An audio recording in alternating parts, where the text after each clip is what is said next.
The Man in the Tunnel. The three of us, George, Albert and me, used to meet every Sunday evening in a park where we always told our stories. The best storyteller of the evening was entertained with a free large Coke and a burger at McDonald's or KFC's. George used to tell very good stories and he often won his Coke and burger. Albert and I thought our stories were also good, but those told by George were usually better. They were always full of mystery and suspense.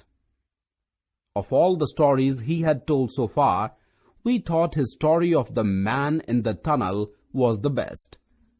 The story as told by George is reproduced here.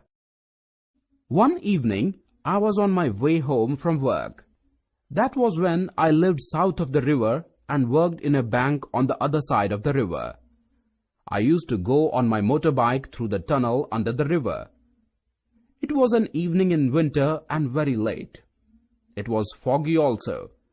You know, it is usually foggier near the river. On my way back home, I went along River Road and then while going through the tunnel, I saw something unusual.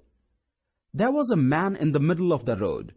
He was standing at a place where he could cause an accident. The man could get knocked down or even get killed. Looking at him angrily, I applied the brakes and stopped in front of him.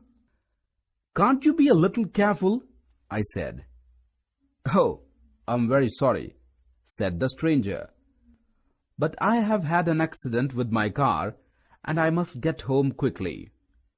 I live on the other side of the river and it's not far from here. Could you please take me with you?" He told me his address and truly it was not far from there. The street where he lived was only a short distance from my house. "Okay," I said.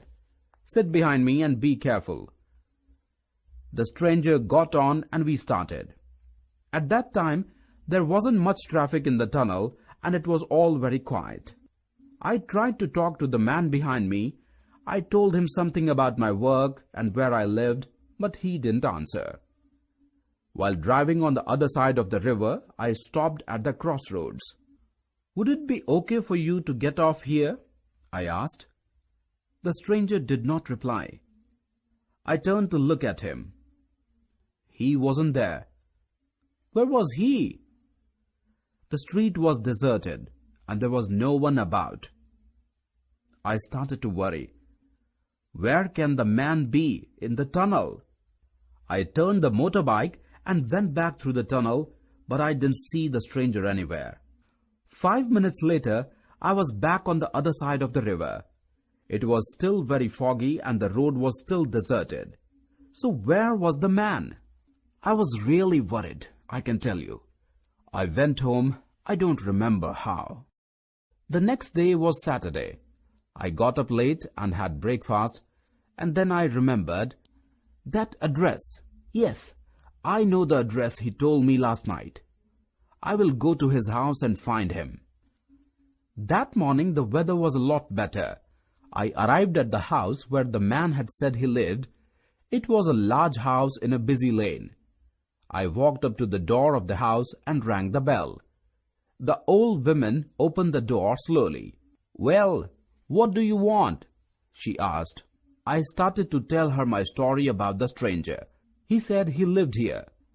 "I'm the only person who lives here," she said after she had heard the story. I began to think I didn't have the right address.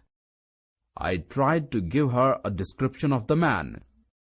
"But that's my husband," she said. "Oh, I see.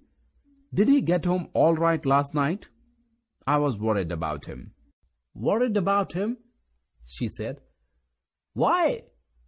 He is dead. He was killed in a terrible car accident 10 years ago. It was on the other side of the tunnel." Later, George finished his Coke and burger at McDonald's, got up with a smile and said, "I hope to have the same next Sunday also. Thank you."